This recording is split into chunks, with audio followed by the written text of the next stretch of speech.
Fala, meu povo, episódio 37 do canal Marinho FC do Mar. Hoje para a gente falar da janela de transferências, da sua nota para a diretoria do Manchester City e também da nossa vitória contra o Arsenal no último final de semana pela Premier League. Você não sai daí que a gente volta já.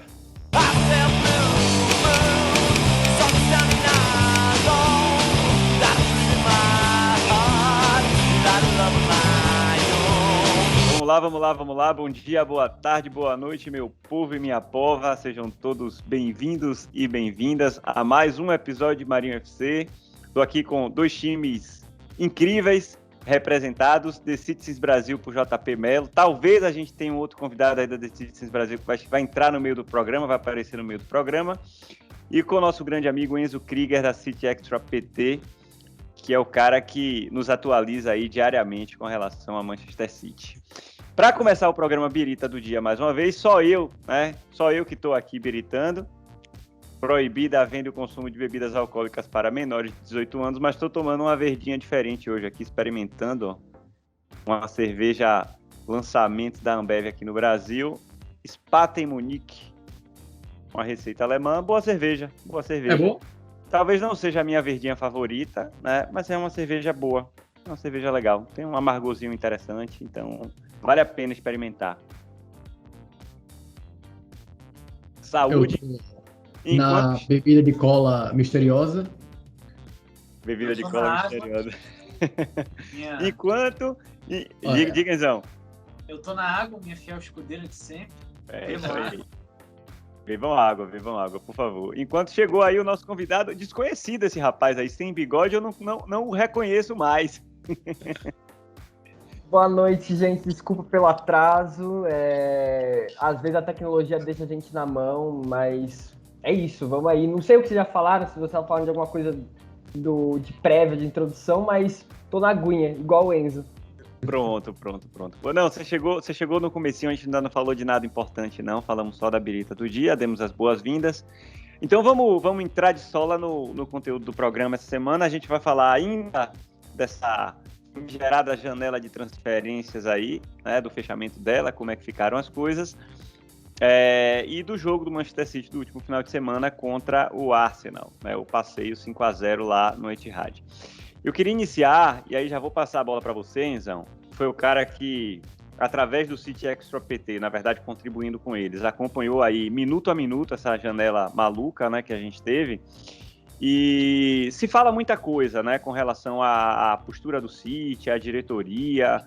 E aí eu queria que você trouxesse um pouquinho de esclarecimento, né, através dos fatos aí que você conheceu mais de perto do que a maioria dos torcedores, de como é que foi isso, né? Como é que foi essa janela de fato, né? O City, obviamente, teve um interesse em Harry Kane, acho que isso ficou claro, o próprio Pep falou disso, mas teve proposta? Não teve proposta? Na entrevista recente, Pep falou que não teve nem proposta, né? Porque ele chamou o Levy de mago das negociações, né?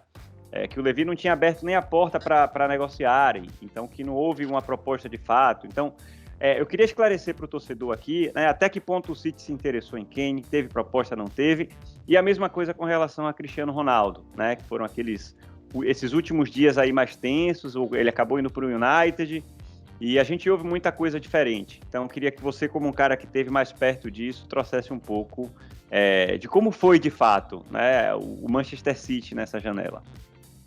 Então, tem que começar pelo começo, né, obviamente. Não dá para começar a falar das janelas de transferências agora do final. Tem que começar lá desde o início. E, na verdade, eu vou voltar a falar uma coisa que eu já falei semana passada, que o Manchester City tinha acordos pessoais aí fechados com o Harry Kane. Nenhum problema. Ele teria um aumento salarial, caso fosse para o Manchester City. E bônus, todas essas coisas, luvas, já estavam tudo pronto aí para uma partida do Kane para o Clube Azul de Manchester. Daí, então, no meio da Eurocopa, né, não me lembro agora exatamente o dia, né, mas no meio da Euro, o Manchester City fez uma proposta formal de 100 milhões de euros ao Tottenham pelo Harry Kane. Proposta que não durou nem uma hora na mesa do Tottenham, ela foi recusada imediatamente. Então, essa foi a primeira proposta, né? Daí, então, começou um certo desespero na torcida, mas uma calmaria dentro do clube, porque eles estavam garantidos, né, de que o Harry Kane viria. Porque dentre essa proposta de 100 milhões de euros, né, o Daniel Levy falou que se uma proposta equivalente a 150 milhões de libras chegasse, ela seria aceita. E daí eu já vou pular Jack Grealish, já vou pular tudo e vou pro Kane, né, falar sobre Kane, porque essa proposta chegou em 150 milhões de libras na mesa do Tottenham, né? Não se sabe exatamente como estavam feitos os bônus, mas o fato é que essa proposta chegou aos 150 milhões. O fato é que o Tottenham não cumpriu com a sua palavra, né? Daniel Levy não cumpriu com a sua palavra com o jogador e eles recusaram essa proposta de 150 milhões.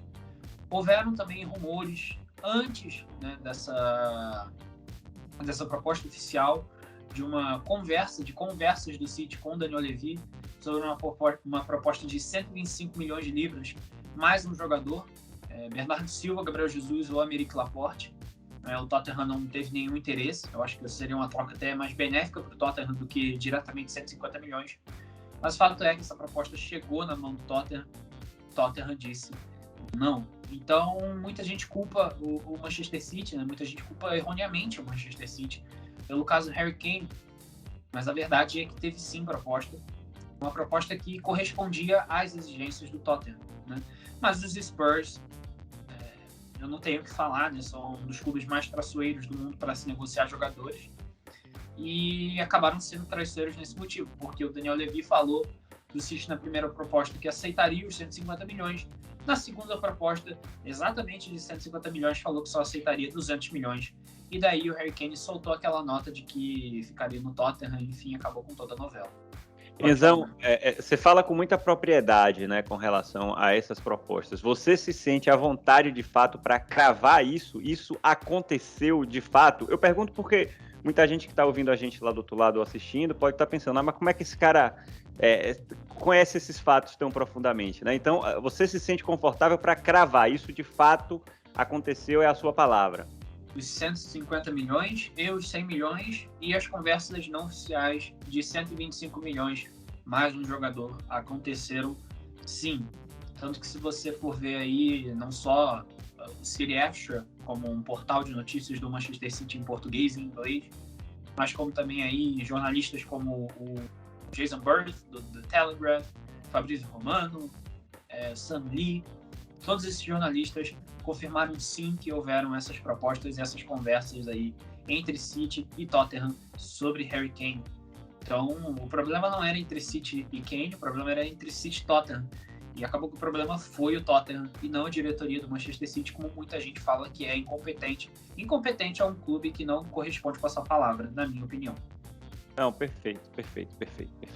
Tá aí a explanação com relação a Harry Kane na janela. Eu queria que você falasse agora um pouquinho só com relação a Cristiano Ronaldo também. E aí depois vamos passar a palavra aí para o time, para eles trazerem a opinião deles, né, com relação a como é que foi essa janela aí para a gente. Beleza, para entrar em Cristiano Ronaldo, eu preciso antes falar de Vlahovic. O Vlahovic foi só uma pressão da mídia italiana, para mim a mídia mais fraca do mundo, com exceção aí do Fabrizio Romano, que falou que o City teria interesse, mas nunca houve nenhum interesse do Manchester City aí no Sérvio, e muito menos por 70 milhões de euros. Então, essa aí foi uma notícia fake para colocar pressão no Tottenham, até porque o Vlahovic era um alvo dos Spurs. E nessa época que surgiu esse rumor, ainda estava com aquela história de quem vai, fica. Então, daí que surgiram os rumores do Vlahovic um plano B para o Manchester City. E deixando bem claro, não existia plano B para o Manchester City, o plano A era o plano B, e o plano C e o plano D, que era o Harry Kane. E quando essa proposta do Kane é recusada, você tem imediatamente aí rumores de que o Cristiano Ronaldo poderia ir ao Manchester City, que ele não estava feliz no Juventus, porque não sei, mas que ele queria sair, como de fato saiu. E aproveitando que o Jorge Mendes estava em Manchester para organizar conversações contratuais com o Manchester City sobre Bernardo Silva, ele estava nas instalações do City a conversar aí com os dirigentes, treinador, sobre uma saída do Bernardo. ele ofereceu o Cristiano Ronaldo de antemão, né, como uma possível proposta, um destino, talvez, se houvesse caso de interesse, né, porque o Kane não viria. E pode falar. Não, então, primeiro ponto aí, né, houve uma oferta de Jorge Mendes para o Manchester City, né, com relação a Cristiano Ronaldo passar a ser jogador do clube. Isso. Houve essa oferta do empresário dele, Jorge Mendes. Contudo, nenhum interesse do City, né? O City... Perfeito. Então, essa oferta foi feita na segunda-feira, né? Anterior aí ao digo do fico do Kane, né? Ou seja, o City ainda estava numa perseguição pelo Kane e não tinha nenhum olho para o Cristiano Ronaldo, até porque era um ponto fora da curva dos planos do City e nunca foi um nome cogitado, né? E essa oferta pegou o City de surpresa. Daí tudo muda do dia para noite, né? A gente fala que as coisas não mudam do dia para noite, mas nesse caso mudaram. Até porque o Harry Kane ficou. Com o fico do Harry Kane, acabou que o City considerou a proposta aí do Jorge Mendes, né? Mas o Jorge Mendes, aproveitando que estava em Manchester, foi ao Manchester United para resolver as negociações com o United sobre Diogo Dalot, outro português, que ele é agente, e ofereceu o Cristiano Ronaldo ao Manchester United, e o Manchester United negou, não queria o Cristiano Ronaldo de volta, até mesmo por ser outro ponto fora da curva dos planos, né? Então, tanto City quanto o United, de primeiro momento, recusaram o jogador. Mas Caramba, hein? Sim. E depois disso, quando o Manchester City falou, olha, nós podemos oferecer um contrato para o Cristiano Ronaldo, mas vai ter que ser nos nossos termos, né? Vai ter que ser um contrato reduzido, valor reduzido, um dinheiro reduzido para a Juventus, o Manchester United se ligou e foi lá e fez a proposta formal para o Jorge Mendes, que tinha nas suas mãos um contrato que era o dobro do valor do contrato oferecido do Manchester City. Um contrato maior até do que ele recebia na Juventus. Daí ele acertou com o Manchester City. E nesse meio... Com o Manchester United. Com o Manchester United, perdão. Nesse meio, estavam tendo todos os rumores de que ele iria para o Manchester City, que ele só tinha... que o Jorge Mendes ia forçar o movimento dele para o Manchester City. Mas, até por isso eu era contra, e naquela quarta-feira eu falei, porque eu já sabia, já era fato, a gente só não podia falar que o Cristiano Ronaldo já tinha acertado com o Manchester United, né? Tem até um áudio dele que vazou. Traíra você, Enzo. Tem até um áudio dele que vazou, que diz que ele estava entre Manchester City e Manchester United, mas era por causa do efeito de compra da Juventus, né? Mas a proposta formal do Manchester City nunca existiu. O Manchester City colocou uma proposta no papel para Jorge Mendes. Foi aquilo que eu falei, a gente pode oferecer isso nos nossos termos, mas isso nunca foi uma proposta oficial, muito menos uma proposta aí para um valor de transferência para a Juventus. Ou seja, o Manchester City nunca se aproximou, sequer tentou o Cristiano Ronaldo. A verdade é que desde o início, o Manchester United, para evitar o movimento dele para o Manchester City, agiu, foi lá e comprou o jogador, né? Mas isso é muito confuso, então vou tentar resumir bem. Segunda-feira ele foi oferecido ao City, o City disse que não. Na terça-feira ele foi oferecido ao Manchester United, o Manchester United disse que não. Nessa mesma terça-feira, Harry Kane disse que ficava no Tottenham, daí o City considerou uma proposta. Nessa mesma terça-feira, o Manchester United falou, se o City vai tentar, a gente não vai deixar, e ofereceu o dobro do valor que o City oferecia. No dia seguinte, o Cristiano Ronaldo tinha acertado com o Manchester United e comunicou aos Juventus que queria sair do clube. No outro dia, o Manchester City se retirou totalmente das negociações porque era inviável, era um plano fora aí dos projetos do clube e contradiria aí a intenção de Pep Guardiola, tanto que na coletiva de imprensa de sexta-feira ele disse que não sabia se o Cristiano Ronaldo viria para o Manchester City, ou seja, ele já estava confirmando que ele não viria. E na coletiva depois do jogo contra o Arsenal, ele mesmo falando que se o Cristiano Ronaldo não tivesse acertado com o United, ele mesmo assim não garantiria que o City iria atrás do português. E eu concordo totalmente com o ponto de vista aí do Pep Guardiola, até mesmo com a filosofia do Manchester City. E muita gente vai me criticar por causa disso, mas tem algumas coisas que só quem é de lá de dentro sabe. Legal. Que resumão interessante. Eu tô até, inclusive, um tanto quanto chocado com como é que foi essa linha do tempo aí, né, de fatos envolvendo Cristiano Ronaldo. Negócio bem interessante e aparentemente uma contratação que acaba sendo muito mais por uma razão mercadológica ou passional até, né, do que pelo futebol do cara, né, porque se no primeiro momento eles recusaram, né, não havia razão para depois buscarem. Mas enfim, eu vou passar a bola agora para os outros convidados. Eu vou começar com o Murilo, tá, JP? Eu tô vendo que você tá um pouco nervoso aí.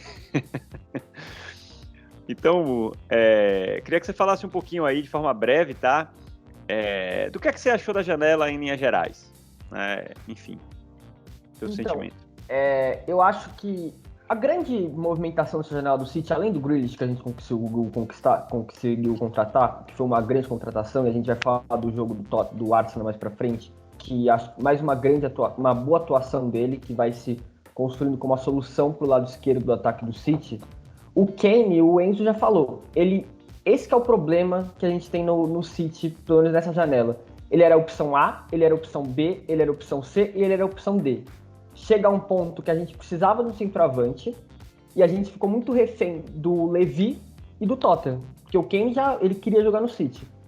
A gente passa a ser refém de um clube, o que é uma coisa horrível, ser refém de qualquer coisa, ainda mais no futebol, porque, como o Enzo falou, 150 milhões leva. No final não levou, porque o Levi voltou atrás da sua palavra. Mas tem um ponto que essa negociação do City com o Tottenham era muito complicada desde o primeiro momento, porque o Kane, ele é um ótimo jogador, isso ninguém nega isso, mas ele é o jogador que nos esportes americanos se fala muito, ele é o jogador da franquia. Ele é o Tottenham. E o Tottenham, no momento, é o Kane e vice-versa.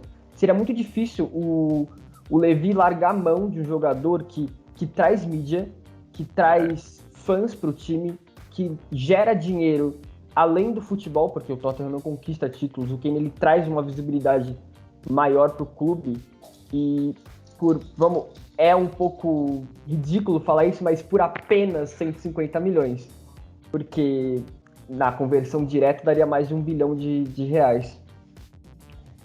Mas de resto, foi a janela depois da contratação do Grealish se voltou para o Kane.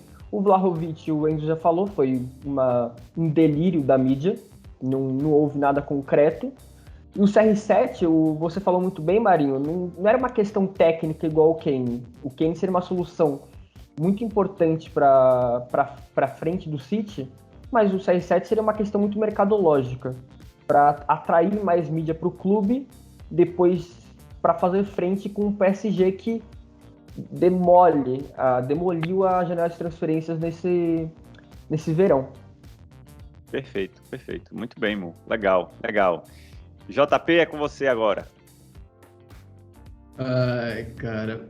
Vamos lá, eu vou começar pelo Kane, e aí eu vou trazer para o que a gente tinha discutido antes do Marinho ter entrado de folga, a gente ter entrado de folga nesse período de janela e tudo mais.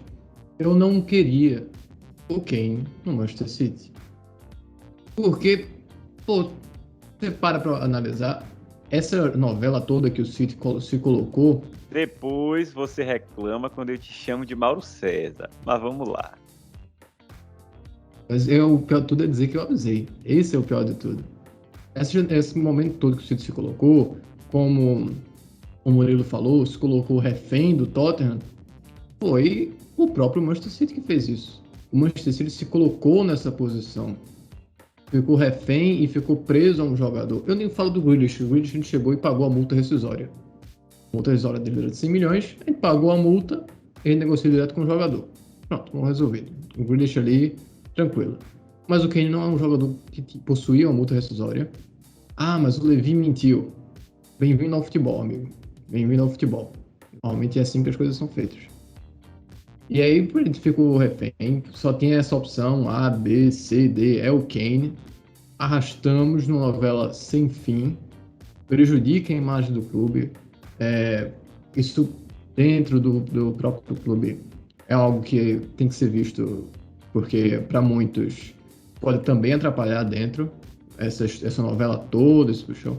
Nos livramos de certos jogadores da base para a posição que precisamos para atacante. Eu sou contra essa venda do Mecha para o Wolfsburg, por mais que a gente possua uma compra de volta, mas eu gostaria de que ele tivesse essa chance dentro do City, assim como o Delap vai ter, assim eu espero. E aí, quando chega a questão do Cristiano Ronaldo, e se o Manchester City precisa tanto de um centroavante, e eu tô falando independente do cara ter jogado pelo outro lado, antigamente. Por que você não para pensar num cara que é 5 vezes bola de ouro? O cara detém todos os recordes. Hoje ele quebrou o recorde de gols internacionais, marcando 2 gols, virando o jogo contra a Irlanda aos 95 minutos. O Juventus queria 30 milhões e o United conseguiu negociar por 16 mais 8 milhões em bônus. Se o City quisesse negociar, se pretendesse comprar o jogador, se necessitasse desesperadamente de um atacante, ou se teria ido no primeiro momento em que Jorge Mendes tivesse dito: tem um Cristiano Ronaldo aqui, a Juventus teria dito: a gente quer Gabriel Jesus em troca. Você teria dito: não quer, ok. Questão do valor do mercado, questão do Gabriel agora tá finalmente sendo colocado para jogar como ala, o que a gente falou no podcast passado sobre como ele está sendo melhor aproveitado ali naquela posição. Não troca. Então a gente quer 30 milhões. Vamos negociar. Negocia e teria tido tempo suficiente para que o United não conseguisse se organizar. E para o momento que o United entendesse que ele estivesse indo para o Manchester City, talvez fosse até tarde demais. O Manchester City optou por não. Melhor dizendo, o Pep Guardiola optou que não. Ele não tinha esse interesse em Cristiano Ronaldo. Ele deixou bem claro. Tanto é que ele não ia fazer, mesmo que não existisse oferta do United, como o Enzo disse, e o próprio Pep falou, não iria contratá-lo. O que para mim é um absurdo. Agora, estamos presos com o Ferran. E a gente não, volto a repetir, eu não posso exigir nada de um jogador que está aprendendo o ofício. O Ferran é um ala, ponto direito, um ponto esquerda, e agora está sendo aprendido a posição de 9. Aí tem um Delap, que é um garoto da base, e a gente não pode esperar que ele vai fazer igual o Haaland, que é chegar e fazer gol brincando. É uma média absurda de gols. Isso não vai... Isso pode acontecer. Eu duvido muito que vai acontecer. Mas o resumo para mim das transferências é total falta de planejamento do Manchester City. De buscar uma segunda opção para o Harry Kane de início, de não ter aproveitado essa chance com o Cristiano Ronaldo e agora vender certos jogadores da base. E aí você pode dizer, mas são jogadores da base. A gente tem que dar mais opções à base dentro do time titular. É necessário. Não é só o Foden que vai passar por isso, não. Volto a repetir. Disso, todos os jogadores da base que passaram, apenas hoje, Foden é o jogador que tem chances dentro do time titular do Manchester City. E a nossa base vence muitos títulos dentro da Inglaterra. Então, existe algum processo de sair da base até entrar no time titular que não está sendo feito corretamente. Ou estão dando atenção apenas a específicos jogadores. Que é errado também. Os jogadores têm que receber a oportunidade igual da base para o time titular. Porque cria investimento, gera depois retorno financeiro maior do que está vendendo eles agora. Mas é isso. Para mim, a janela de transferência do Manchester City foi falha. Olha aí. Opinião forte de JP. Eu vou abrir mais um aqui, tá, gente? Para ficar no clima aqui. E já vou dar a minha opinião. Eu acho o seguinte... Eu resumiria essa janela com a seguinte sentença: eu tô frustrado, mas tô tranquilo, tá? Por que eu tô frustrado, mas tô tranquilo? Primeiro porque eu acho que a gente de fato precisava de um 9, né? Por mais que a gente tenha tido uma temporada incrível, né, no ano passado, sem um 9 de ofício, eu acho realmente que a gente pode produzir mais se a gente tiver uma referência lá na frente. Entendo perfeitamente o fato do clube ou de Pepe entenderem que o cara ideal para assumir essa função seria Harry Kane, né? Mas acho bem complicado a gente ter passado mais uma janela inteira aí e não ter contratado ninguém. Apesar de que, né, olhando aí do outro lado também, pelo ponto de vista da gestão do City, quem são os 9 disponíveis e acessíveis no mercado quando a gente tira do cenário os principais nomes, né? Quando a gente tira Lewandowski, né, da foto, quando a gente tira o Harry Kane porque o Tottenham não liberou, o Haaland eu acho que tem uma multa muito alta, vocês podem falar disso aí, quem conhece melhor, então não foi cogitado nesse momento por nenhum clube, acredito que tem uma razão, né, para tanto. E o próprio Cristiano Ronaldo, que é um jogador que é excepcional, né, totalmente fora da curva, os números falam por si, as performances dele, hoje mais uma vez, né, jogando por Portugal. E aí a gente, no final das contas, resumindo tudo, acaba ficando sem um 9. Então, fico um pouco frustrado com relação a isso, porque, inclusive, não é a primeira vez, né? A gente perdeu peças recentemente, aí só recapitulando aqui rapidinho, a gente perdeu Kompany, e rapidamente conseguiu se refazer contratando o Rúben Dias. Ótimo, eu achei que o clube agiu, né, de forma perfeita nesse caso. Mas a gente perdeu o Davi Silva também na temporada retrasada e a gente não trouxe ninguém para repor na temporada passada. Tudo bem, a coisa funcionou, o Gundogan assumiu um papel diferente, né, o time encaixou, a gente foi campeão inglês e campeão da Copa da Liga, além de chegarmos a uma semifinal e a uma final também de Champions League. E por último, Agüero agora, né? A gente perde Agüero e vai ficar sem um 9 por mais um ano, né? Porque no ano passado a gente já ficou sem um 9. Então eu me sinto um tanto quanto frustrado. Mas aí, de certa forma, também entendo um pouco a questão do planejamento do clube. Não concordo, eu tô do lado de JP aí nessa, Enzo, tá? Desculpa. Independente dos 3.6 de Cristiano Ronaldo, eu acho que ele tinha, assim, ainda gols a entregar, então gostaria de vê-lo com a camisa do City, admito isso. Então fica essa sensação aí, no fim das contas, de frustração, mas de tranquilidade. Por que tranquilidade? Porque a gente trouxe mais um cara criativo, mais um cara que é bom de bola, né, que é o Grealish, para um time que fez uma temporada passada incrível, né, e que chegou à final da Champions, né? Então, de certa forma, isso me tranquiliza também.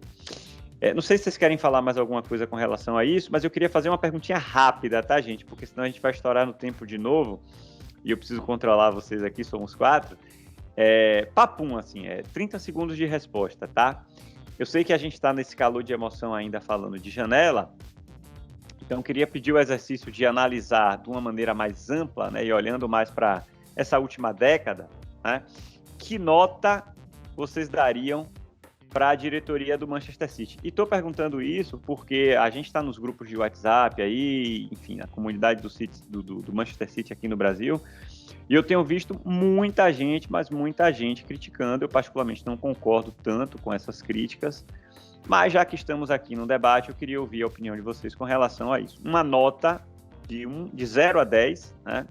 Acho que ninguém vai dar 0, mas de 0 a 10 para a diretoria do Manchester City. Vamos começar por... Vai, Enzo, você primeiro. Bom, eu estava pensando aqui entre 7 ou 8, né, considerando de 2008 para cá, mas eu tenho que ficar com 8, talvez até 8,5, porque desde 2008 a gente conseguiu trazer Roberto Mancini, Vincent Kompany, Davi Silva, Yaya Touré, Agüero, jogadores que mudaram a história do Manchester City, isso é inegável.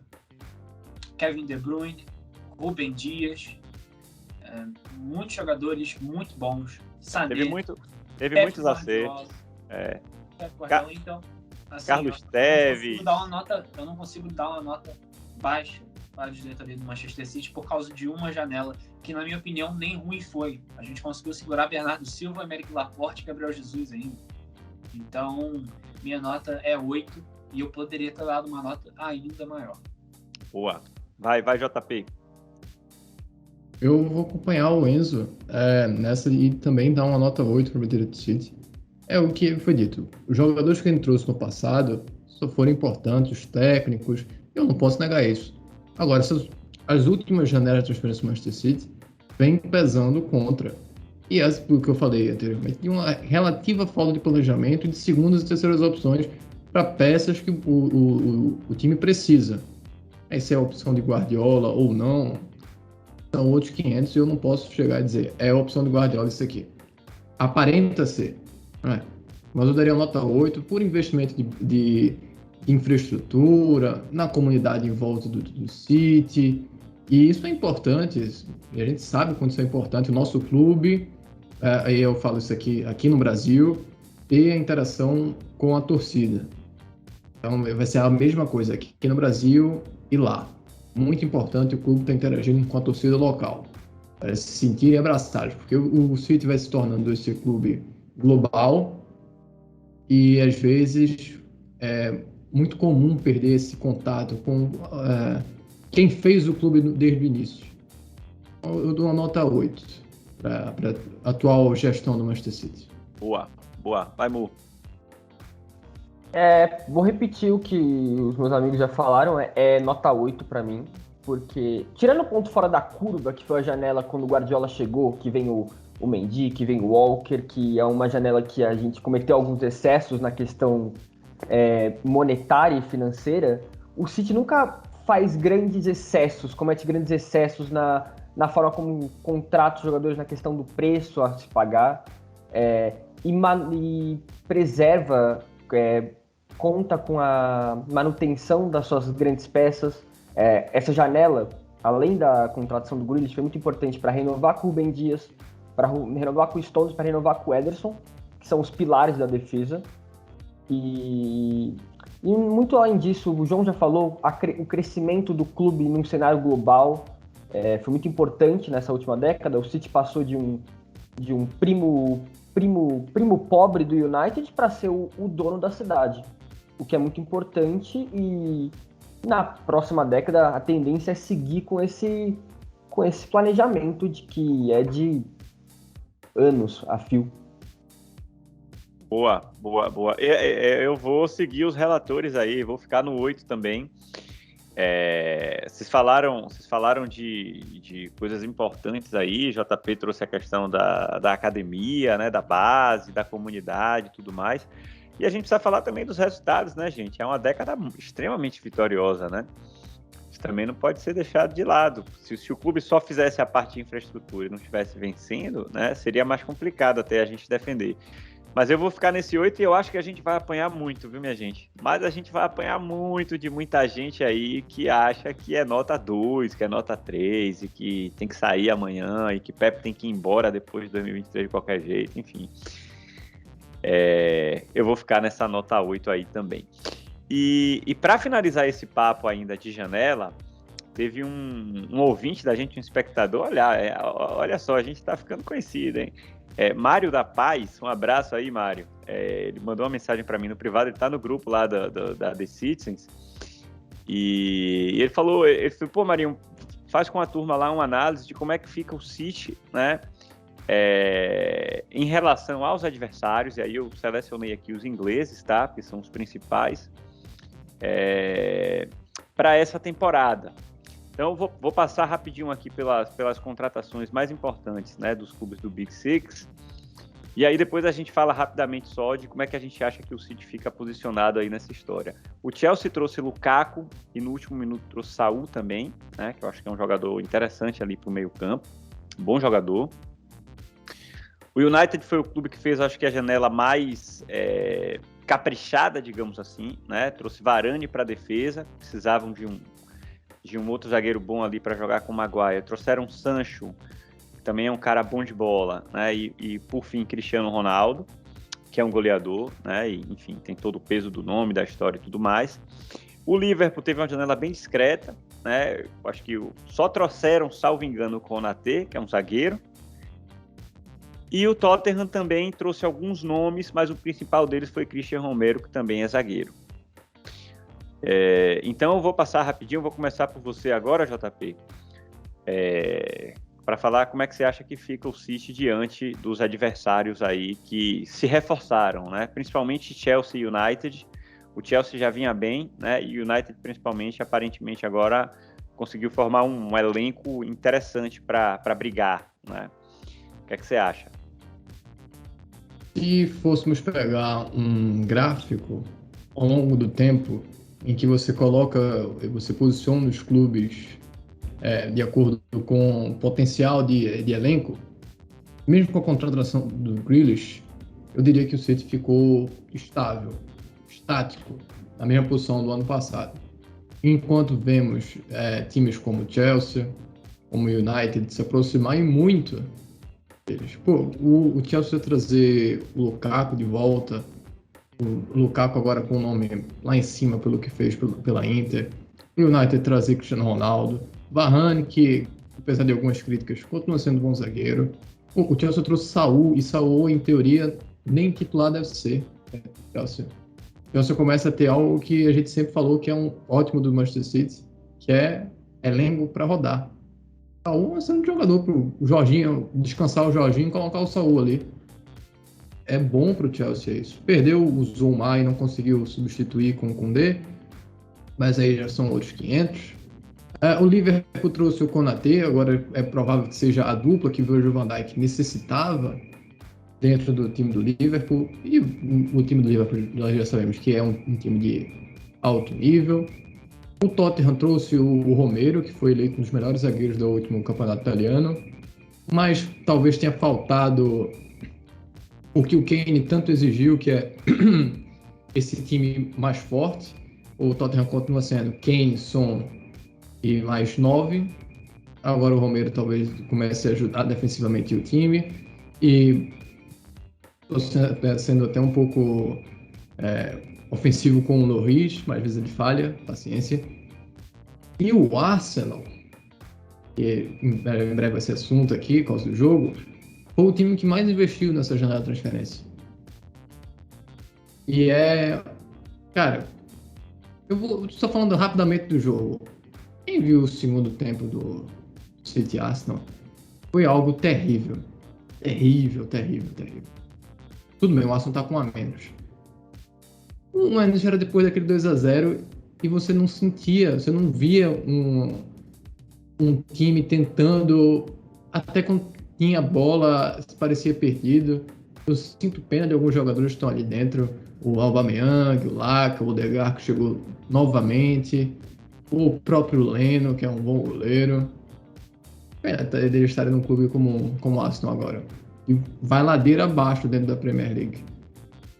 Uma pena, mas paciência. Eu nem coloquei o Arsenal nessa lista aqui, né? Apesar de ter sido o clube que mais investiu na janela de fato, porque a sensação que dá é de que o Arsenal... A sensação não, acho que é a realidade mesmo, né? O Arsenal tá completamente fora da briga, né?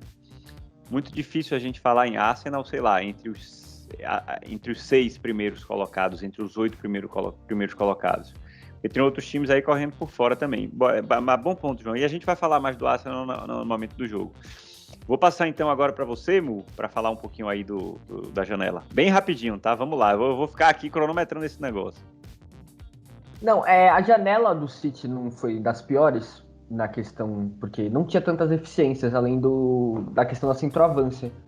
Mas pela primeira vez o City tem mais adversários ao seu lado para disputar o título. O Chelsea, que conseguiu solucionar o problema do Werner com o Lukaku e já mostrou que é um grande rival, já sabe das fraquezas do City, mostrou isso na última temporada. O United vai depender muito do como o Solskjaer vai conseguir montar esse time, porque a gente nunca criticou o elenco do United, sempre mostrou peças, a gente sempre falou que tinha pontos positivos. O Luke Shaw, a cada temporada que passa, ele se mostra um lateral melhor, por mais que eu não goste muito dele. Ele tem pontos positivos e ele mostrou isso na Eurocopa. O Pogba é muito de lua, mas mesmo assim o United é um grande rival pro City.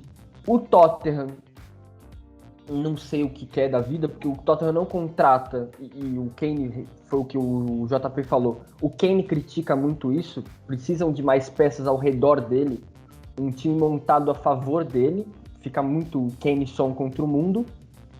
E o Arsenal vai brigar por Conference League, se brigar. O que o Arsenal vai essa temporada vai ser pintar uma Copa da Liga, uma FA Cup, porque dependendo do chaveamento tem grandes chances. Mas de resto, eu não vejo que o City continua estático, como o JB falou, em relação ao gráfico de evolução do elenco, mas segue sendo, talvez seja uma barrigada, mas o franco favorito na Premier League nessa temporada. Vai depender muito de como o Solskjaer vai montar esse United. Boa. Jogador, Enzão. Bom, para mim, o Manchester City tem o melhor elenco da Inglaterra, ainda, é o campeão inglês. Não ganhou a Champions porque o Chelsea realmente anulou o City taticamente, não em questão de elenco. A contratação do Lukaku é uma contratação fantástica, você está falando de um dos melhores centroavantes aí da atualidade, mas ainda assim, para mim, o Manchester City tem o melhor elenco, mesmo com a ausência de um 9. O Liverpool não fez uma janela lá, aquelas coisas, mas ainda é o Liverpool, teve uma temporada passada atípica. Para mim, é o terceiro favorito, correndo atrás de City e Chelsea. E o Manchester United, para mim, não tem como, com o Ole Gunnar Solskjaer. Se você tiver o Cristiano Ronaldo, Messi, Neymar e Mbappé juntos com o Ole Gunnar Solskjaer de técnico, eu acho que esse time ainda não ganharia nada. E eu assisti United e Wolverhampton, e assim, Varane e Maguire só cortam as bolas na intermediária, né? Porque chega dentro da área, é um bombardeio. O Wolverhampton podia ter ganhado o jogo de 20-0 do Manchester United, inclusive se fosse contra o Manchester City seria uma goleada para cima do City, mas enfim, Jadon Sancho ainda não jogou, né? Quer dizer, ele já jogou? Já apareceu em campo, mas não jogou, né? E enfim, eu acho que o Manchester City ainda é o favorito e se fortaleceu muito bem. Eu não acho que se estagnou, porque a contratação de Jack Grealish é, para mim, o melhor inglês, né, atualmente, né? O Sterling fez uma Eurocopa fenomenal, mas o Jack Grealish, ofensivamente falando, para mim, é o melhor inglês. E o City fez uma baita de uma contratação e ele está mostrando, né? Ele está mostrando. Contra o Arsenal, ele foi o melhor em campo para mim, mesmo com os 2 gols e assistência do Ferran Torres. Boa. Enzo está otimista. Gente, eu acho que eu vou ficar no meio do caminho aí, né? O City é o time a ser batido, né? Pelo fato de ser o atual campeão. Acho que a gente tem um elenco ainda muito bom. O fato da gente não ter perdido peças foi muito importante. Eu acho que o Bernardo ainda é um cara interessantíssimo ali para o nosso meio campo. Laporte, para mim, fundamental, né? Ele ter ficado. E quem foi o outro que ficou? E Gabriel Jesus. Gabriel Jesus eu até, talvez... não sei se eu tenho esse amor todo, não, mas enfim, é um cara que, pelo menos por esse começo de temporada, a gente já pode falar que foi interessante ele ter ficado, né? Porque o menino tá on fire. Mas acho que os outros times realmente se reforçaram bem, viu, Enzo? O Chelsea, Lukaku é um cara que faz muito gol, que segura 2 zagueiros ali, faz um pivô da zorra. Então, acho que vai fazer diferença para o Chelsea. Ofensivamente, sim. Acho que o United também trouxe peças interessantes. O Liverpool, para mim, continua sendo o Liverpool. Eu acho que o Liverpool, a temporada passada é que foi fora da curva, porque eles tiveram uma série de lesões ali, principalmente no setor defensivo, tiveram que...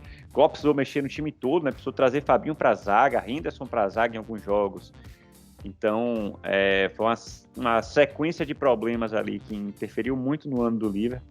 Não sei se eles conseguem voltar com aquele ritmo, aquele vigor todo que já tiveram no passado, mas para mim também é um time muito interessante. Eu acho que um pouco abaixo fica o Tottenham, porque eu até gosto de Nuno, mas não sei, não acho que Nuno é um cara que vai conseguir colocar o Tottenham na briga ali por título ou nada do tipo. Não o vejo como um treinador assim, não acho que o Tottenham tem um time também para isso. Vou deixar você falar, deixa eu só falar de Arsenal. E o Arsenal realmente assim, um caso a ser estudado, porque é um elenco deficiente, mas é um elenco também que tem algumas peças muito boas, como o JP falou, né? O Leno é bom goleiro, o Cedric outro dia era lateral da seleção portuguesa, o Tierney lateral esquerdo é bom jogador também. Trouxeram o tal do Ben White agora por 50 milhões de libras. Eu particularmente não conheço o jogador, mas por esse valor, né? Acredito que seja um bom zagueiro. O Xhaka é um jogador que faz jogos bons e faz jogos mais ou menos. Não gosto muito. Mas tem Saka lá na frente, que é bom jogador. O Smith Rowe lá, para mim, é excelente jogador, aquele menino, né? Surgiu aí na base recente, mas é muito bom jogador. Acho ele bom jogador. Aubameyang já mostrou o que pode fazer, né? Então, assim, é um bom catado de jogadores, no final das contas. Não é tão ruim assim. Mas não sei o que aconteceu com o Arteta. Acho que realmente o grupo perdeu a confiança, ou enfim, algo do tipo. Por isso que eu não coloquei o Arsenal nem na briga aí, né? Acho difícil eles brigarem por alguma coisa, além da Conference League, como o Murilo trouxe. Mas vai lá, Enzão, desculpa, você queria falar? É verdade que o Tottenham não venceu na primeira rodada, mas, claro, com todos os méritos. É verdade que o City perdeu o gol a rodo, né? Mas é aquele negócio, cavalo paraguai, né? Assim, sai na frente, chega no meio do caminho e perde o fôlego. Eu também acho. Mas vamos lá, 45 minutos de episódio. Vamos falar agora de Manchester City e Arsenal, o jogo do último final de semana. E aí eu vou começar, tá, gente? Eu fiz minhas anotações aqui para quebrar o protocolo um pouquinho. Vou começar falando aqui. A primeira coisa que eu anotei foi Jesus on fire. Eu já tinha falado isso no episódio e realmente, assim, Pep tá dando uma aguinha diferente lá para Gabriel Jesus, viu? E acho que escalando ele na posição certa também. O JP já trouxe isso algumas vezes. E a gente, a cada jogo, né, entende que isso é um fato, né? Gabriel Jesus não é um centroavante, ele precisa realmente jogar pelas pontas para que ele produza mais. Então, mais uma assistência e um gol, foi isso, gente? Que foram 2 5-0, eu acho que eu estou confundindo, uma assistência e um gol. Então, ótimo jogo de Jesus, participando, vibrando, correndo, acho que vale destaque. A segunda coisa que eu anotei foi o que Gundogan estava fazendo dentro da pequena área, no segundo pau, naquele primeiro gol. Eu não consigo explicar, velho. Porque o cara é volante, o cara tava no segundo pau. É uma coisa muito esquisita, mas que funciona, né? A gente já viu na temporada passada. Então, espero que Gundogan esteja de volta. Eu achei que foi falta, tá? Eu achei que foi falta no lance do gol, ali, aquela disputa de Laporte lá com o zagueiro do Arsenal. Não sei, acho que aquele braço que sobrou ali, o juiz poderia ter marcado. Não sei se interferiria, né? Mas acho que poderia ter marcado a falta, enfim, queria trazer aqui. Eu comecei a assistir do jogo e achando o Grealish um tanto quanto discreto, mas depois ele começou a colocar as asinhas de fora. E é um cara que tem um toque diferente na bola. Então, a cada jogo minha expectativa aumenta com relação a Jack Grealish, tá? Espero que ele realmente consiga se encaixar. Eu ainda sinto ele um pouco peixe fora d'água no time, sabe? Porque ele gosta de segurar mais a bola, ele tá ficando muito apoiado ali na ponta, não sei, eu acho que Pepe e ele precisam entender aí como é que ele consegue se encaixar para produzir mais.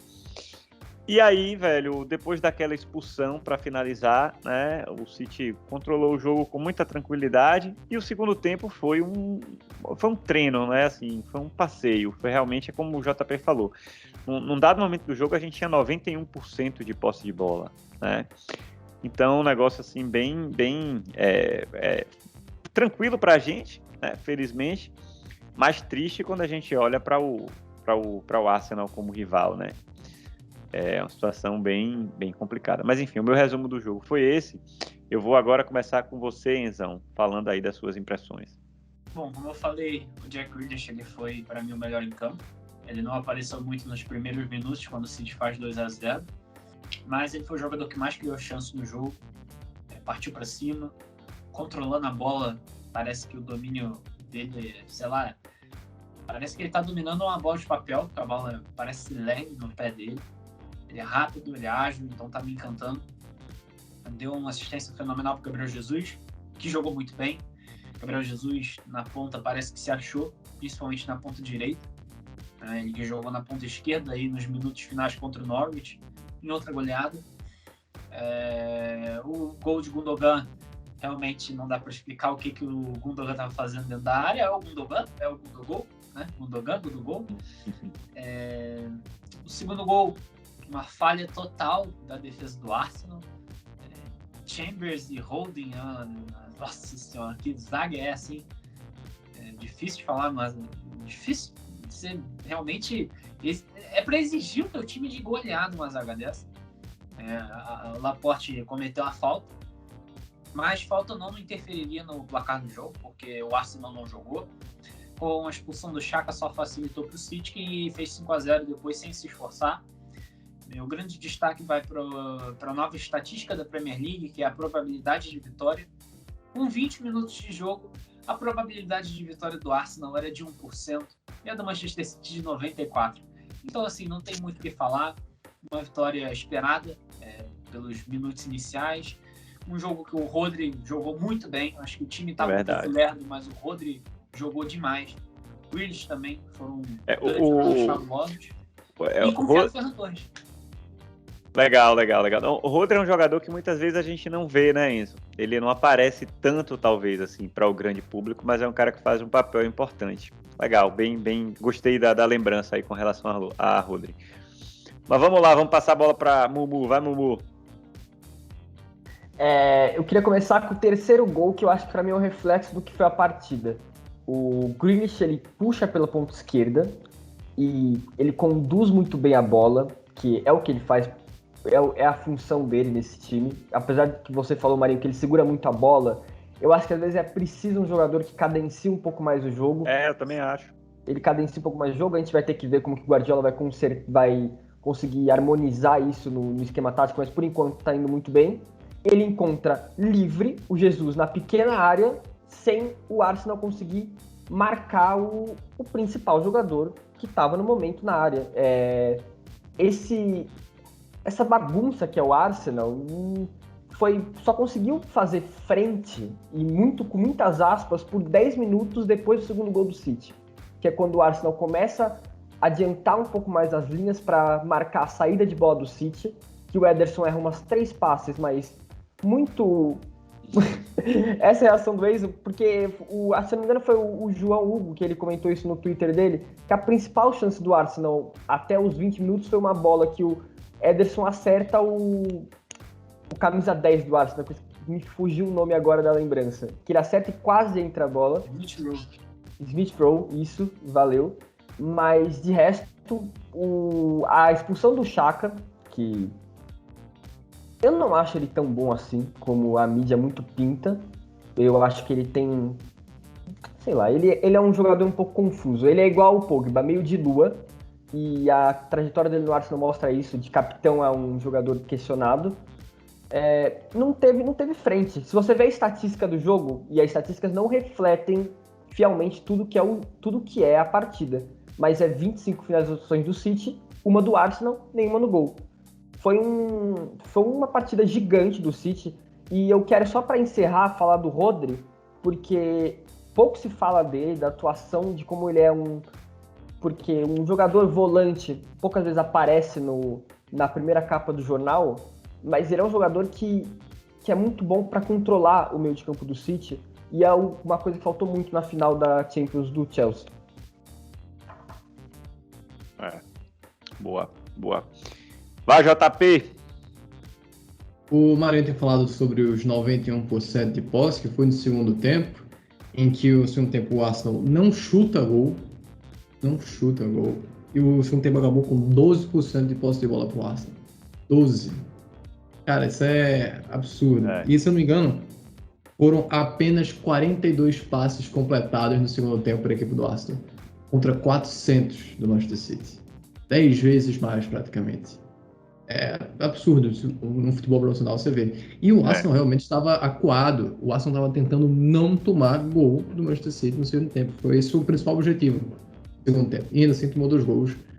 Um no belíssimo chute de fora da área do Rodri, que é uma coisa que ele falou, que o próprio Rodri tinha falado sobre o Manchester City chutar mais de longe nessas equipes que estão fechadas. E o cruzamento pro gol de cabeça do Ferran. Vamos ver ele marcando também, marcando 2 gols. Sim, houve a falta ali do Laporte no primeiro gol dele, mas paciência.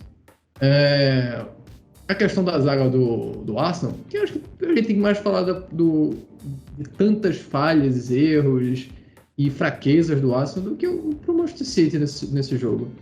Jogamos bem, atuamos bem, o Grealish está pegando ritmo de jogo. Eu achei ele um pouco escondido. Para mim, ele não é o jogador da partida. Eu vou com o Gabriel Jesus nessa de novo, sendo o melhor o jogador da partida.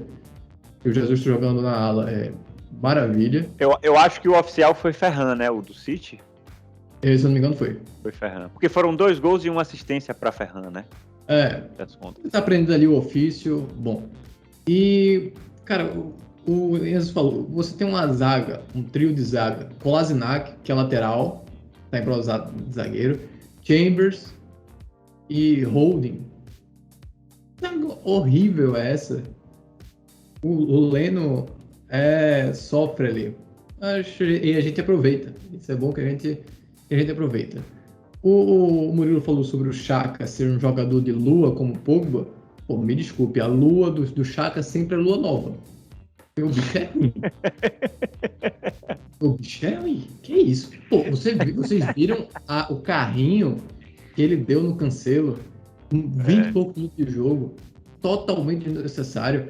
Essa da lua nova é muito boa. Eu vou começar a usar jogador mais. de lua pro Xhaka é sacanagem. Aquele joga bem na Suíça. De vez em quando ele tem boas aparições. Pô. Eu nunca vi o Xhaka jogando bola pelo Arsenal. Nunca. O carrinho que ele deu no Cancelo ali demonstra, pô. É um carrinho totalmente despreocupado, perigoso e sem necessidade. O Cancelo ali ia tocar a bola pro lado, no máximo. O Cancelo não tinha campo para correr nem nada. Ele simplesmente deu um carrinho, ele pulou e deu um carrinho na canela do Cancelo. Bom, o vermelho merecido. E destruiu todas as mínimas possibilidades do Arsenal de empatar o jogo. O Xhaka enterra o Flamengo. Mas, de resto, 5-0 bom. Volto a repetir, o Ferran está aprendendo a posição de centroavante. O Jesus, finalmente, Guardiola percebendo que ele joga pela ala. O Grealish pegando condição.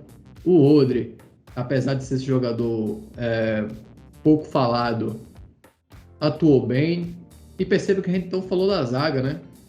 Teve ameaça. Teve... Eu falei do Cancelo na posse, a gente esqueceu de falar do Zinchenko, do Rúben Dias. Poxa, pra gente falar da zaga e falar do Ederson, ele recebeu uma bola recuada de cabeça e ele passou quase 20 segundos com a bola no pé até vir um jogador do Arsenal pressionar ele para ele pegar com a bola com as mãos. Isso demonstra também outras falhas do Arsenal. Ele ficou parado, ele estava gastando tempo e ainda era o primeiro tempo. Nesse lance. Ele estava gastando tempo e ninguém do Arsenal ia em cima dele. Ninguém. É um retrato, né? É um retrato. Quem foi o Saka, que, coitado, Eu esqueci, agora me fugiu o nome do técnico da Inglaterra. Southgate. O Southgate enterrou qualquer autoestima que ele tinha nessa Eurocopa. Ali é absurdo, eu não culpo. O Smith Rowe não é um camisa 10 do Arsenal. O Marinho pode até achar que ele tem potencial, mas para ser camisa 10 do Arsenal, falha. A 10 pesa muito, né? Mas ele é bom jogador. Acho ele bom jogador. E aí fica um jogador como o Alba distante, sozinho. Eu poderia estar fazendo uma dupla com o Laka, mas parece que é só um é outro. Então, sofrem ali. Enfim, perceba que a gente falou mais do Arsenal, como eu disse, a gente tem mais coisas para falar do Arsenal, de falhas, de falta de elenco, do que do próprio City. Não tinha muito o que falar, principalmente a questão de zaga. Beleza. Enzão quer falar? Mas, só para finalizar, né, o jogo poderia ter sido 6, né, porque eu lembrei agora de um lance aqui que o Grealish deixou o Bernardo Silva cara a cara com o Leno. O Bernardo Silva ainda dá um corte que ele não precisava e ele chuta em cima do goleiro. Ele domina meio mal, acho que ele domina meio errado. E Sterling também perde gol quando entra, viu, Enzo? Sim, ele recebe um bolão do Mares, né, então podia ter sido 6. Ele perde gol. Ninguém vai reclamar. O spelling pede gol não só quando entra. O spelling pede gol, ponto. Pois é. E para terminar, aí só uma análise final, mas não só sobre City Arsenal, é uma análise aí para qualquer jogo do City. Se você gosta aí de perceber essas coisas do jogo, você pode olhar com o Rodri, o Manchester City cria muito mais, mas com o Fernandinho, o Manchester City é muito mais incisivo e objetivo. Para reparar uma partida com o Rodri do City e outra do Fernandinho, vocês vão perceber a diferença. Legal. Minha gente, vamos ficando por aqui. 1 hora cravada de episódio hoje. Brigadíssimo a vocês, foi excepcional. Me diverti muito. E daqui a uma semana, é isso? Porque tem data FIFA agora, né, gente? Me perdi um pouquinho. São 2 semanas. 2 semanas. Daqui a 2 semanas a gente está de volta aqui no Marinho FC com toda essa turma para falar muito de Manchester City. Um grande abraço a todo mundo e até a próxima.